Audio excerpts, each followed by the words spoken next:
Comment ils vont? Comment un patron à l'allure de rockstar a-t-il lancé la carrière de Schumacher, repéré Senna et relancé Damon Hill? Et pourquoi tout le monde dans le paddock a une anecdote complètement folle à raconter sur lui? Eddie Jordan, c'était pas juste un patron d'écurie. C'était une légende à part entière, une boule d'énergie, de flair et de chaos contrôlé. Le 20 mars 2025, il nous a quittés à 76 ans. Et croyez-moi, sans lui, la F1 n'aurait jamais eu la même gueule. Il a été pilote, pas longtemps, patron d'écurie, brillant, dénicheur de talent, génial, consultant télé, sans filtre, et homme d'affaires ultra malin. Un homme entier, fantasque, drôle, redouté, respecté. C'est simple, sa vie c'est un biopic qui n'a pas encore été tourné. Et aujourd'hui, on va le raconter. Pour lui rendre hommage, et pour vous faire découvrir ou redécouvrir l'un des personnages les plus flamboyants de toute l'histoire de la F1. Et dites-vous un truc, chez vous, là, dans le métro, où que vous soyez, si vous aimez la Formule 1 d'aujourd'hui, vous devez beaucoup à ce gars-là. Allez, on en parle. Pour plus d'histoires comme celle-là, abonne-toi, laisse-moi un grand pouce levé et profite de la vidéo.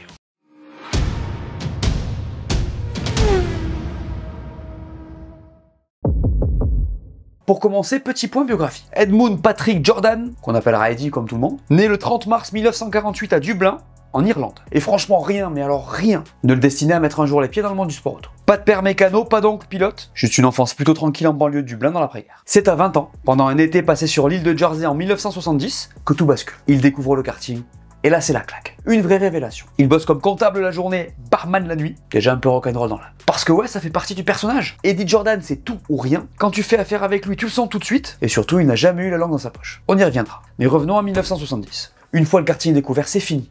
Il est mordu. Il enchaîne les premières courses non officielles, qu'il remporte toutes. Fin de l'été, retour à Dublin. Il achète son propre kart, s'engage dans le championnat officiel. Résultat, première saison en 1971, première victoire en fin de saison. 3 ans plus tard, le voilà en Formule Ford, où il empile les courses du championnat d'Irlande. 1975, cap sur la Formule 3. Il a 28 ans. Vous la sentez, la petite carrière qui part bien? Bah pas lui. En 1976, une fracture à la jambe stoppe net sa saison. On le reverra par la suite en Formule 2, ou 24 heures du Mans en 81, ou encore en F3 britannique, mais soyons honnêtes, rien de flamboyant. En 1979, Eddie change de plan. Il fonde sa propre écurie. À ce moment-là, il a compris un truc. Sa vraie place est dans le paddock, pas dans un cockpit. Il dira d'ailleurs en 95, en tant que pilote, j'étais pas assez bon. Et surtout, il manquait de moyens pour continuer. Le futur lui donnera très vite raison. Et pour le nom de l'écurie, pas de chichi. Eddie Jordan Racing. Eddie Jordan Racing, au moins c'est clair. Il commence en F3 britannique avec un jeune pilote nommé Martin Brundle. Ça vous dit peut-être rien, mais aujourd'hui c'est un commentateur F1 très respecté en Grande-Bretagne. Sky Sport, tout ça tu connais. Les 3 premières années sont celles de l'apprentissage, mais ça paie.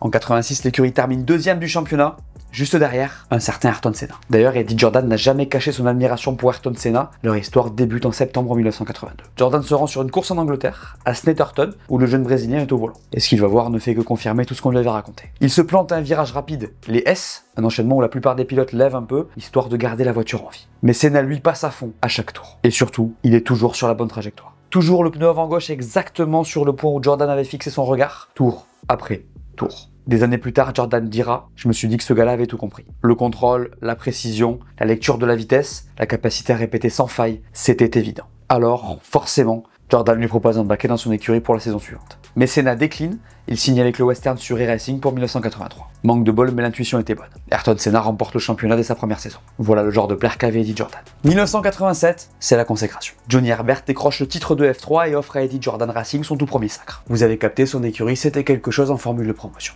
Il a aussi roulé en Formule 3000, donc un équivalent de la F2. Mais revenons à notre homme. Parce que tout ça c'est bien beau, mais Eddie Jordan veut plus. Il veut franchir la dernière marche, la Formule 1. 1991, l'écurie fait son entrée dans la catégorie reine. Et encore une fois, pas de brainstorming au niveau du nom, hein. On se casse pas la tête. Jordan Racing. Et là les gars, on passe à autre chose. On rentre dans le grand art.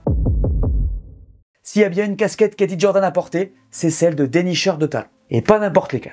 Sans lui, pas de Michael Schumacher. Le mec aux 7 titres mondiaux là, voilà. C'est chez Jordan que tout a commencé. Toute sa vie, Jordan a croisé, et souvent lancé, des pilotes qui allaient marquer l'histoire. Eddie Irvine, Rubens Barrichello, Damon Hill, Ralf Schumacher, Jean Alesi, Giancarlo Fisichella. Pas mal, non? C'est grâce au monsieur dont on parle dans cette vidéo. Et son écurie, bien évidemment. Cette équipe qui, en plus d'avoir lancé des légendes, a offert l'une des plus belles livrées de l'histoire de la F1. C'est l'ingénieur Gary Anderson qui va pondre la Jordan 191. Un bijou. Mais voilà, problème classique à l'époque, les sponsors. Jordan galère un peu à en trouver. Du coup, il fait du Eddie Jordan tout craché, un petit tour de passe-passe, une base verte en clin d'œil à l'Irlande et un sticker 7-Up bien calé sur la carrosserie. Résultat, une voiture culte et une nouvelle aventure qui démarre. Parce que cette année-là, Jordan permet à un jeune pilote allemand de faire ses débuts en F1.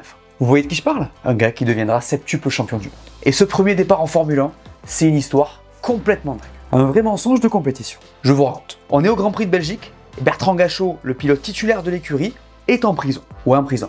Quelques mois plus tôt, il s'était battu avec un taxi londonien, il avait aspergé de gaz lacrymo. Le problème, c'est qu'à l'époque, c'était considéré comme une arme illégale au Royaume-Uni. Résultat, 6 mois derrière les barreaux. Donc il faut trouver un remplaçant. Jordan pense alors à un jeune de 22 ans qui commence à faire parler de lui, Michael Schumacher. Mais Eddie, lui, l'avait repéré depuis longtemps. Il a l'œil, c'est son truc. Le team demande au pilote, tu connais Spa-Francorchamps? Réponse immédiate de Schumi, oui, bien sûr. Mensonge total. On apprendra plus tard via son manager que Schumacher n'avait jamais mis une roue là-bas. Zéro expérience sur ce circuit. Et le manager racontera des années après, Michael m'aurait dit n'importe quelle connerie pour mettre son cul dans cette voiture. La suite, on la connaît. Et là, on se dit une chose, quel pif ce Jordan! Parce que ce flair, il l'aura toute sa carrière. 7 ans après ses débuts en F1, Jordan aligne Damon Hill, champion du monde en 96. Le début de saison n'est pas fou, mais quelques mois plus tard, la magie opère. On est en 98, retour à Spa-Francorchamps. Il pleut des cordes, c'est le chaos sur la piste. Au milieu de cette pagaille, une Jordan jaune reste sur la trajectoire. Pas d'erreur, pas de faute. À son volant, Damon Hill.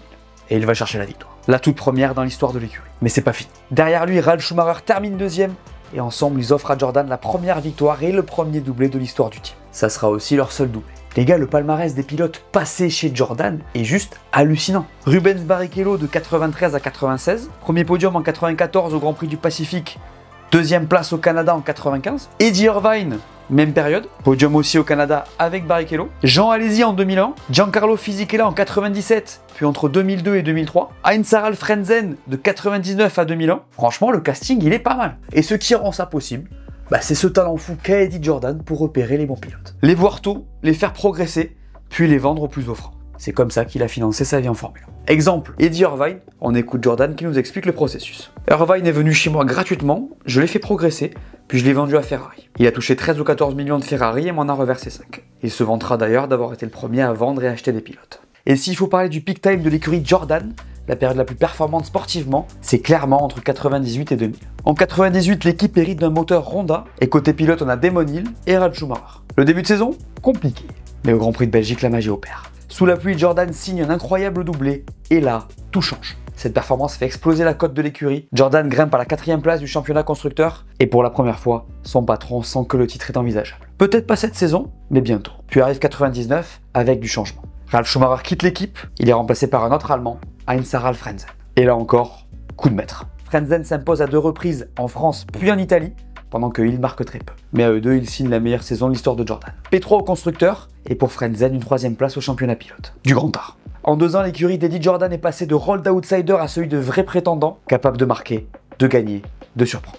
Mais toutes les belles histoires ont une fin. L'an 2000 arrive, Jordan veut confirmer. Pourquoi pas viser le doublé pilote-constructeur? Mais Damon Hill a 39 ans, il annonce sa retraite. Il est remplacé par Jarno Trulli. La saison débute bien, quelques points ici et là. Frentzen signe un podium au Brésil, des places d'honneur suivent, une autre P3 au GP des États-Unis, mais la magie de 99 semble déjà loin. Jordan termine 6e au championnat et les rêves de titre retombent. Même chose en 2001 et en 2002, c'est le début de la vraie descente. Frentzen est remercié dans un contexte tendu, il attaque l'écurie en justice pour rupture abusive de contrat, et en vrai c'est même pas la pire nouvelle. Sur la piste, c'est morne pleine. L'équipe ne fera pas mieux que P5 en course, et pour finir, Honda retire son moteur. C'est la chute, et elle semble sans fond. Il y a une seule éclaircie dans cette période compliquée, le Grand Prix du Brésil 2003. Une course chaotique disputée sous une pluie torrentielle, les voitures sortent une à une, de 20 au départ, ils ne sont que 10 à voir l'arrivée.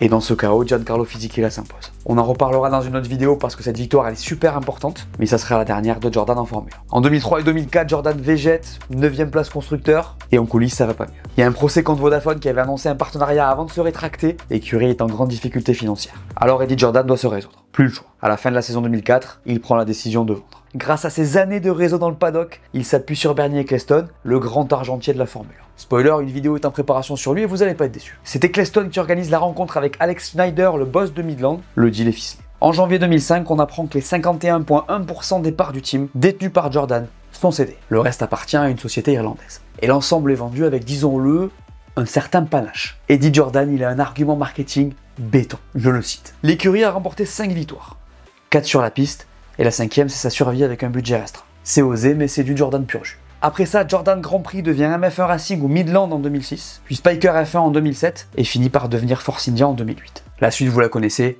Racing Point, et aujourd'hui Aston Martin.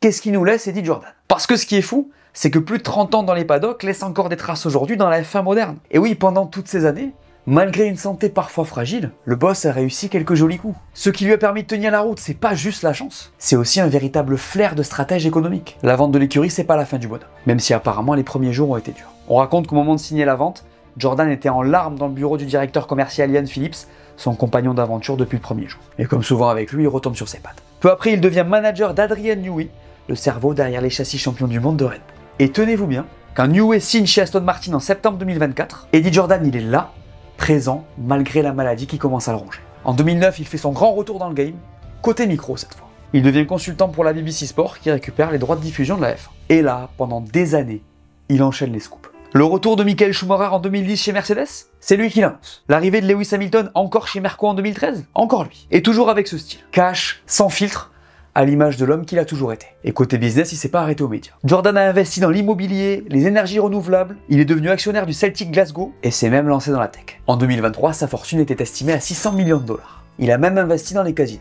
Un joli clin d'œil pour un sacré joueur de poker. Et puis il y a les hommages. Depuis sa disparition, le monde de la F1 n'a pas tari d'éloges. La FIA, Christian Horner, Zak Brown, d'anciens pilotes comme Damon Hill, Martin Brundle, Carlos Sainz Sr., des écuries, et bien sûr l'organisation Formula One elle-même. Parce qu'Eddie Jordan, c'était plus qu'un patron d'écurie, c'était un visionnaire, un dénicheur de talent, un homme qui a marqué la F1 au fer rouge. Son empreinte est partout, dans les carrières qu'il a lancées, dans les coups de poker qu'il a osés, et dans cette aura unique qui manque déjà au paddock. Et pour compléter le tableau, il était aussi fan de chevaux, de sport sur route, sur mer, et surtout, batteur, depuis toujours. Fan de rock et de blues, il est même monté sur scène avec Eric Clapton ou Brian Johnson d'ACDC. Pas mal le CV. Une légende ne meurt jamais, et Eddie Jordan en est la preuve. Si cette histoire vous a plu, je vous en recommande une autre de ma chaîne, c'est celle du Spygate que vous allez adorer. On parle de scandale d'espionnage sur fond de bataille Alonso-Hamilton, un truc qui a failli détruire la Formule 1. Vous devez connaître cette histoire. Je vous mets la vidéo ici, les liens en description, vous avez tout et vous allez vous régaler. Voilà, merci à tous de m'avoir écouté, j'espère que cette vidéo vous a plu, laissez-moi un pouce bleu, dites-moi en commentaire ce que vous avez pensé de cette histoire. N'oubliez pas d'aller voir mes dernières vidéos que vous n'aurez pas vues, dites-moi tout, et on s'abonne. Allez, ciao!